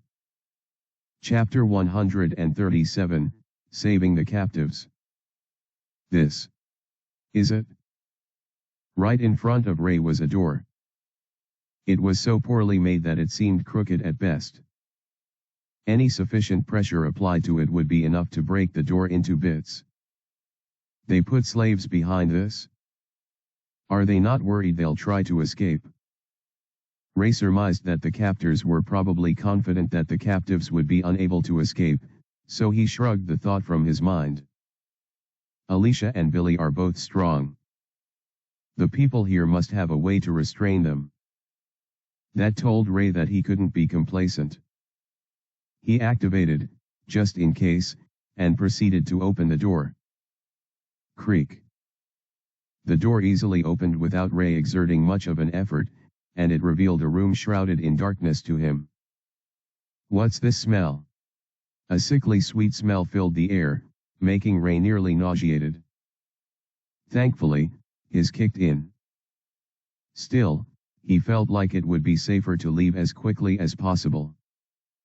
This is probably a sedative that keeps them this way. Ray used his flare to lighten up the place, seeing 4 people inside. His eyes instantly darted to the one that mattered most to him. Alicia. The dirty ground stained her unkempt brown hair, and her casual outfit had the form of rags. Her pure skin was marred with dirt, and her eyes were tightly shut. She was unconscious, and her body seemed frail as she lay in a corner. She honestly seemed like a fresh corpse. Ray's eyes widened as he rushed to her side with unimaginable speed. As he touched her body, he realized she felt cold, too cold. Ah! He placed his ears close to her chest, not minding the softness that greeted him as he did so. She's still alive. His thoughts echoed within. Ray swiftly brought out the white amber and slipped it into its rightful place. The moment he did this, a bright light suddenly enveloped Alicia. Phew! The light warmly radiated all across her body, causing her pale skin to receive color as her breathing returned to normal. Slowly, she was regaining her strength.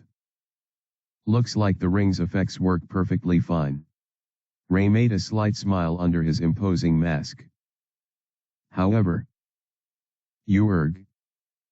a single voice made all his joy sink right under. This guy. Ray turned to his side, a small distance off, and noticed Billy slowly stirring into consciousness. If looks could kill, then Ray's glare at Billy should have destroyed him 1,000,000 times over. His eyes glowed bright crimson as he looked at the muscular boy who was covered in filth. No, Ray. He's not worth it. He calmed himself. There was no need to go so far when all of this would be revealed to the Royal Council.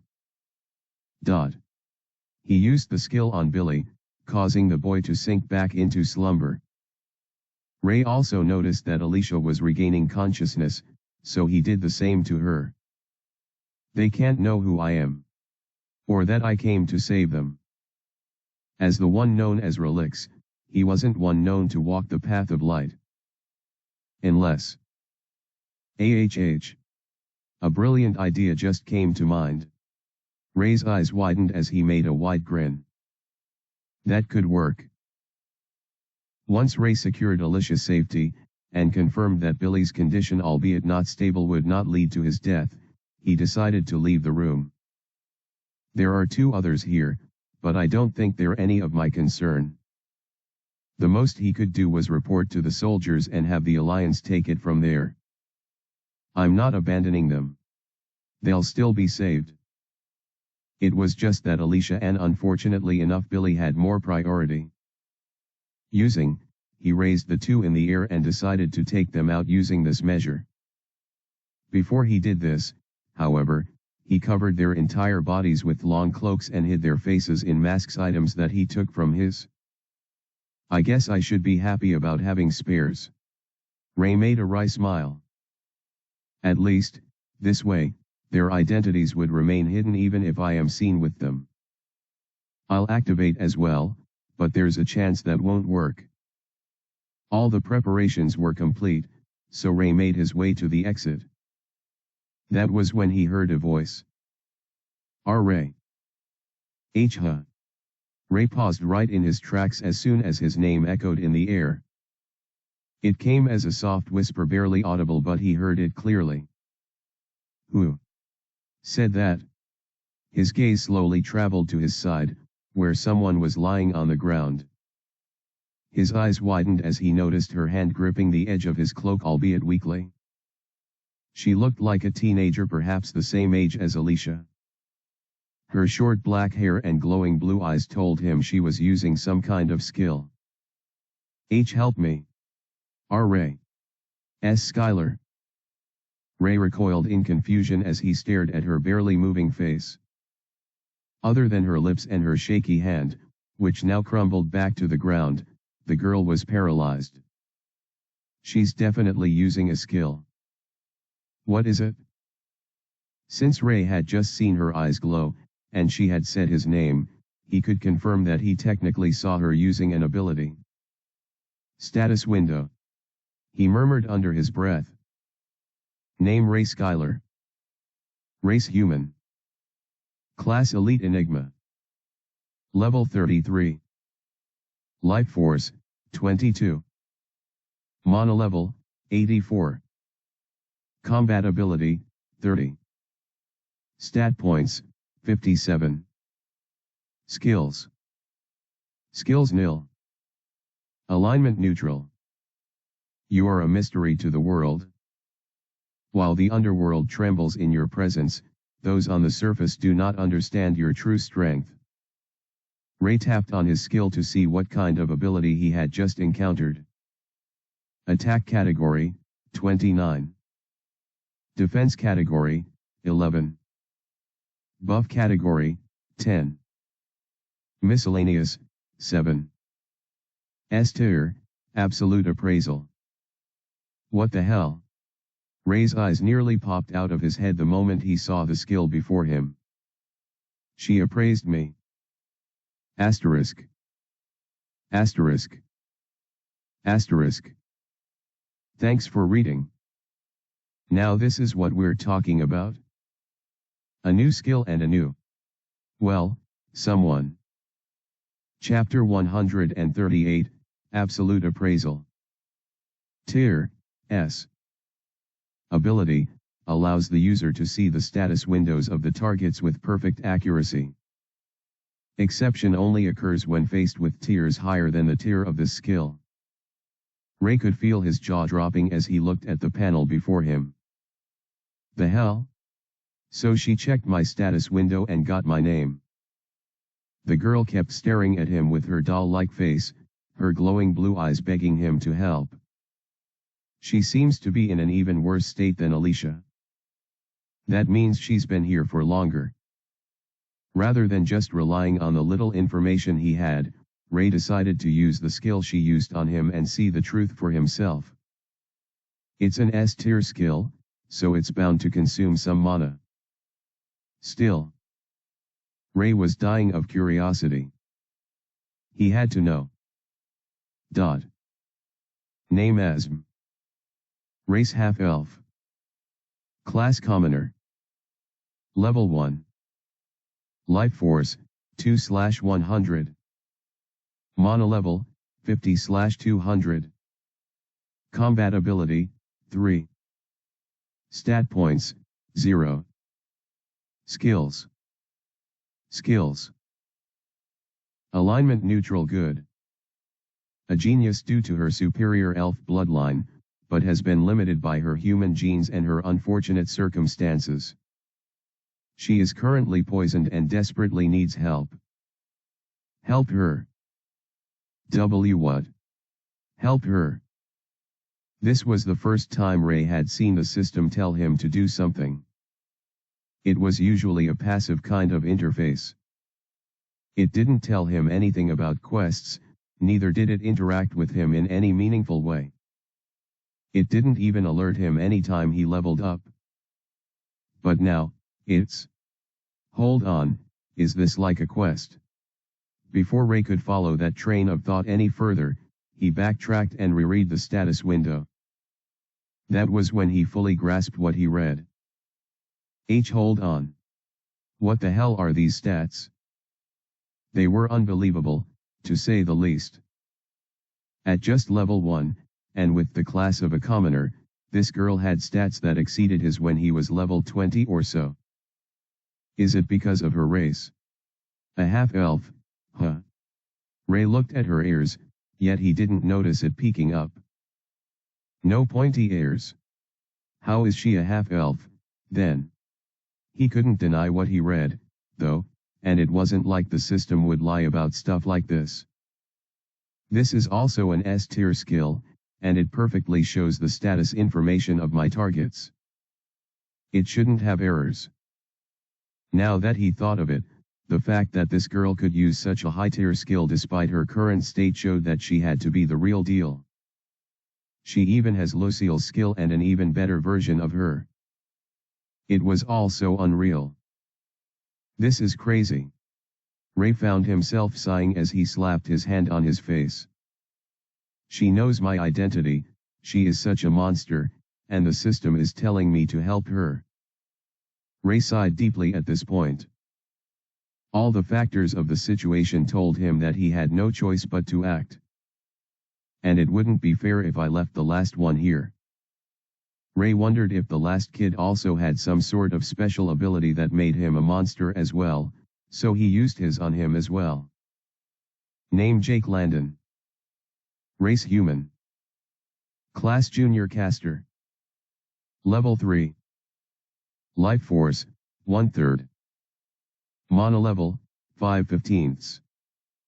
Combat ability, 5. Stat points, 0. Skills.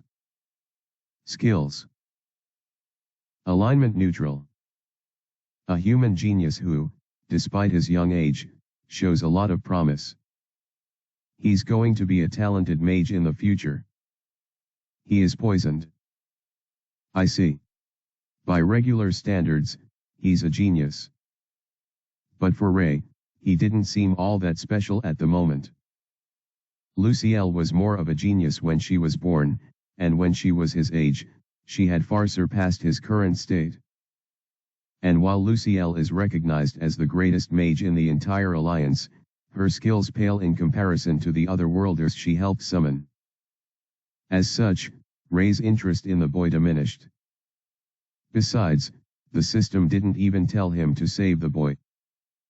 But, well, I can't just abandon him now that I'm here. It wasn't otherworlders she helped summon. As such, Ray's interest in the boy diminished. Like he would be going out of his way to add the kid to the total number of people he was saving. Once Ray decided on that, he used his to carry both the half-elf girl and the junior caster. Once they were all safely floating in the air, he decided to leave the bleak dark room. But not after casting on Esm. Don't worry, kid. I'll save you. Ray initially didn't want to bother going to the right in order to rescue the other slaves. However, after a rethink, he decided to tweak his plans in order to accommodate them. I guess it'll sound better that way. With that in mind, he went to the other room and found a similar situation. The door was barely a door, and there was a sickly sweet smell permeating the air. What he didn't expect, however, were the number of potential slaves that were placed in the room. They're close to 100, aren't they? Women. Men. Children, the whole bunch of them. How am I supposed to handle such a number? Ray wondered within himself. He obviously knew the answer to that question already. As an S-tier skill, the limits of was yet to be seen. Ray decided to use it partly because he wanted to see for himself just how far he could go. Unsurprisingly, he was able to carry just about everyone with his wind. They all floated above ground, drawing close to him, or to whatever direction he desired. It's a good thing I learned how to properly use this skill. A magic skill was the trickiest to use since it required certain spells to bring out its full potential and achieve varying results. The spell Ray was using was one called Levitate, and it was activated on all 100+ people who were under his influence. Once he confirmed yet again that he was in control, Ray sighed and turned his attention to the exit. Let's leave this hellhole, shall we? Asterisk. Asterisk. Asterisk. Thanks for reading. This changes a lot of things, doesn't it? And it raises a lot of possibilities as to the direction of the story moving forward. Can't wait. Chapter 139, Meeting Eval's Redart. Interesting. As Ray proceeded to leave the underground space, he used his absolute appraisal 2 more times. Once on Alicia, and the other time on Billy. As a result, he was able to check out their status windows and gauge their abilities. They're strong. Their classes really help them out too. Still, since their levels were quite low, their current abilities were nowhere close to his. He was just much stronger. Alicia, as expected, is lawful good. But, I can't understand Billy's alignment. How is he good? Billy's alignment showed chaotic good, but Ray found the chaotic irrelevant since he didn't think the jerk was any good. HAAA. This idiot started this whole mess. Ray was just happy to know that it was all going to be over pretty soon. It's almost evening already. A lot of time has passed since I started the day, but I'm happy it's done. Ray wondered about Adonis and his own mission, wondering if it was a success.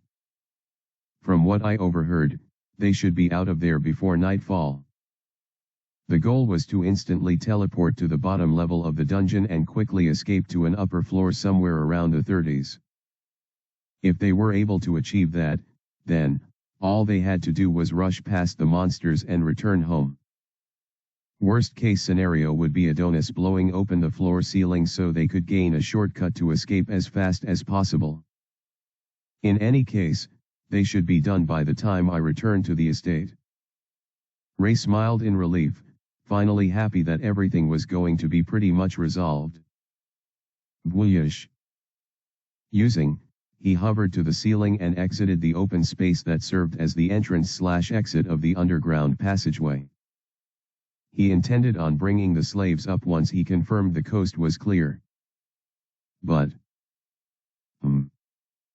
he quickly discovered that there was trouble.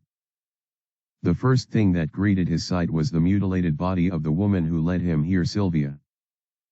Her internal organs, intestines, liver, lungs, etc. were bare open for all to see. Her naked corpse was lying in her own puddle of blood, and her indescribably bruised body made it evident that she was put through much suffering before she died. Her corpse hung on the wall as a welcome for Ray's sight as he ascended upward. Ugh! Why does everyone here like doing this? He thought to himself, feeling disgusted once again. This place was a savage wasteland, and the denizens within it were too much for Ray's tastes. Even if one wanted to kill humans, couldn't they just do it and be done with it?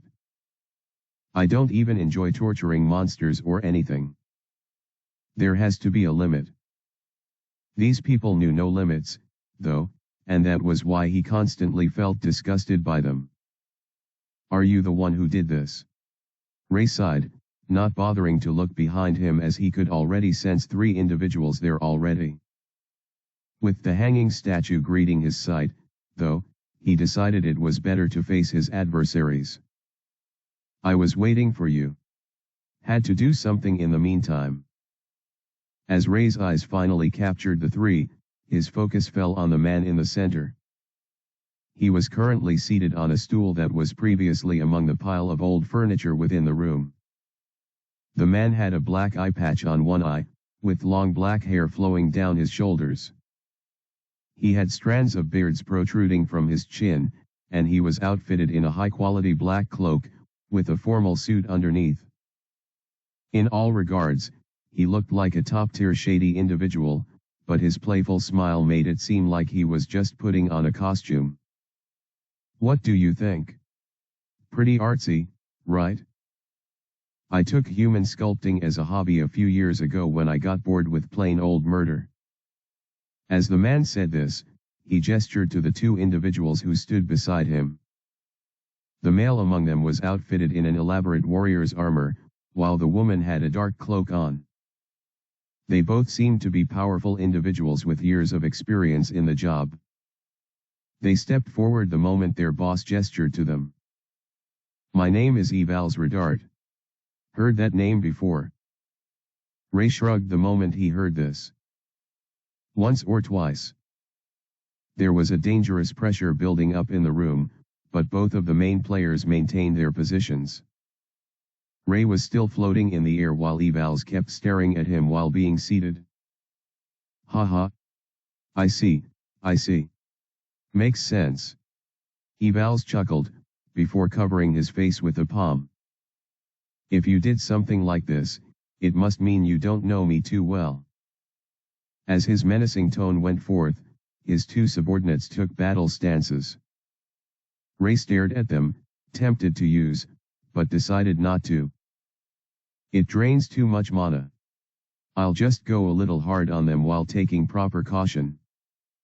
As Ray thought this, he ensured his defense was still activated. Once this was confirmed, he began to deliberate on the next move to make. Maybe I should go with. Before he could conclude his line of thought, though, a swift blur made its way towards him. It belonged to the male warrior. He had closed the distance within a second while the female mage was already casting a spell. Chanting, I guess she doesn't have the skill. Must be rarer than I thought. Ensured that a spell maintained its natural power even without the use of chants. Luciel had it. Esm had it. Ray had it as well. I guess it doesn't matter to her since, even though chanting takes time, she has a partner who does the attacking first. Their combined effort made it hardly a disadvantage that she had to chant. Besides, from the looks of it, she would be done at any moment. And so, as the warrior's sword neared Ray, and the mage neared completion of her spell, the boy's mind went into overdrive. I guess I can't slack off. Asterisk. Asterisk. Asterisk. Thanks for reading. Appreciate that you've come this far. Hopefully we have an epic fight scene in the Chapter 140, Azul and Faye. The first wave of attack came like lightning. Azul, the warrior mercenary that Evals Redart often employed at his side, was incredibly strong. However, his true ability lay in his speed. And so, whoosh! He had closed the distance between himself and his target before the latter could even notice. He pulled out a sword from its scabbard, and the thing glowed blue, revealing the mana that was locked within. Azul's sword was enchanted, and that pretty much applied to the rest of his armor. He had enhanced strength, durability, focus, resistance, and most important of all, speed. ZZTZZ. His blade cackled with electricity as his entire armor began sparking with the entire thing. Using his skill early on, in order to stun the enemy, was not necessary, since he was simply meant to distract and lure the enemy in while his partner faded the rest. However, Azul found such a complicated maneuver to be a chore. Especially considering their enemy. HAAA. His blade descended in a perfect vertical slash, sending ripples of shock, literal shock, flying all around. It took a few seconds for the dust to die down, and for Azul to realize what just went down. What? He didn't hit his target. He suddenly heard behind him. Whoosh. A wave of energy went through his armor, causing the entire thing to break apart that very instant. Azul found himself naked, save for his underwear. His only layer of clothing had been broken down, leaving him powerless and defenseless. How fast is he? Azul didn't have time to dwell on such thoughts, though. He could feel the enemy's hand drawing closer to his bare back. His bulging eyes turned bloodshot in shock and fear. Azul was impulsive, yes, but he wasn't stupid. Based on his experience with the armor, he knew what would happen if the same power was sent coursing through his flesh. Due to many years of training and practice, Azul had tempered his body to its limits. His muscles were rock solid, and he took pride in his immense durability as well as his superior speed that made him invincible as a warrior. But if he could so easily get rid of that rough armor, what the hell is my body in comparison? The fear of death assailed Azul, forcing the extremely prideful man to yell out the words he didn't want to. Faye. Like a baby, he cried out the name of his ally. And then, a bolt of electricity surged forth from her location almost as if she was waiting for him to scream her name. Bzzzzttttzzz. Compared to Azul's, the burst of lightning this time was unreal. It charged in a straight, horizontal line, with its power ripping through the very air that filled the air. Everything vibrated as it lunged at the man who stood behind Azul. However, Azul felt a sharp bolt of lightning course through him, sending him to a whole new realm of pain. He screamed as his entire body tingled with the overflowing currents that the spell sent to his body. He could feel his blood boiling and his bones jittering.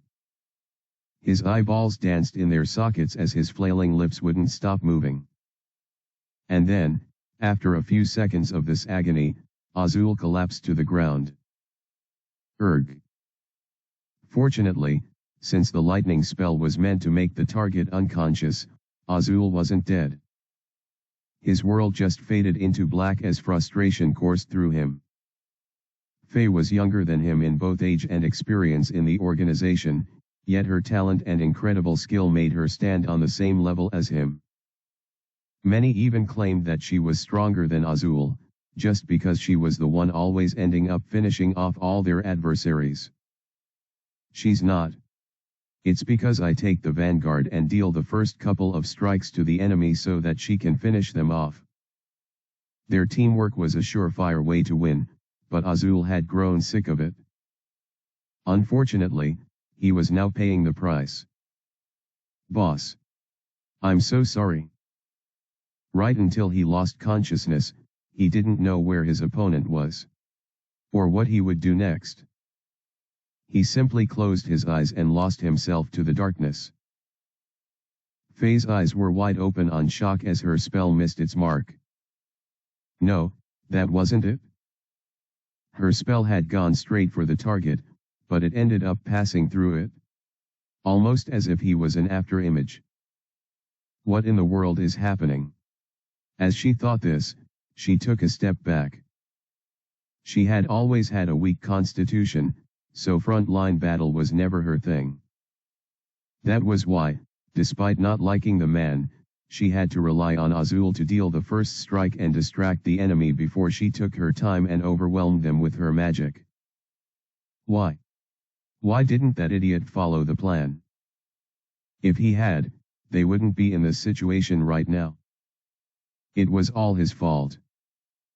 Faye quickly proceeded to use another spell, this time something quick that could guarantee her protection. Her affinity was in wind and lightning magic, combined with her quick casting skill, made her a formidable mage. She wasn't talented or anything. She just dedicated herself to the craft of magic. All of herself. And the reward for that was her immense skill and power in magic. Wind barrier. After chanting rapidly, Faye was able to quickly generate a defensive dome around her while preparing to use a new attack. However, whoosh! Faye suddenly felt herself being pulled forward. Yet, she had no idea why. Only a blank space existed in front of her, yet she could feel an irresistible attraction to it. And no stop. Her body uncontrollably left her barrier, and she was thrust out into the open by something she could not understand. No. Faye began moving her lips, chanting another spell. Right as she got in the middle of it, though. Cook. A sharp sensation spread to her throat as she felt something strong grabbing her neck. Her chanting abruptly ended, and she found herself being thrust to the ground beneath her. No stop. Boom. Faye's frail body powerlessly crashed to her ground, sending sensations of shock and pain spreading across it. Gurg. She passed out almost instantly, her blurry vision seeing a silhouette that stood above her. It was the masked man. No, please don't kill me. She couldn't move her body, though.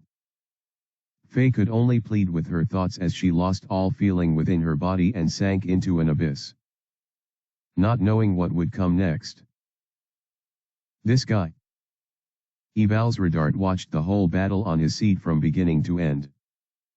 He saw how the masked man had supposedly vanished, moving up and about, to deceive his enemies while striking their blind spots.